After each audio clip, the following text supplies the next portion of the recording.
মাসে শরীর বদলে ফেলতে চান, এই নিয়মগুলো মেনে চলুন।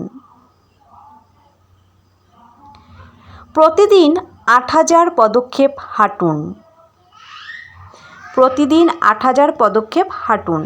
রাতে ৮ ঘন্টা ঘুম অবশ্যই প্রয়োজন। শরীরের ওজন অনুযায়ী 40 মিলিগ্রাম পার কেজি হারে জল খান।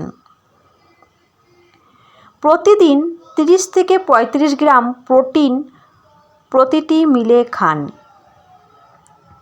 সপ্তাহে 4 দিন রেজিস্ট্যান্স ট্রেনিং করুন। অ্যালকোহল ও অতিরিক্ত প্রসেসড খাবার কমান বা এড়িয়ে চলুন। প্রতিদিন সকালে রোদে দাঁড়ান বা রোদে হাঁটুন। স্মার্ট সাপ্লিমেন্ট ব্যবহার করুন। প্রতিদিন 15 মিনিট মেডিটেশন করুন, খুবই জরুরি।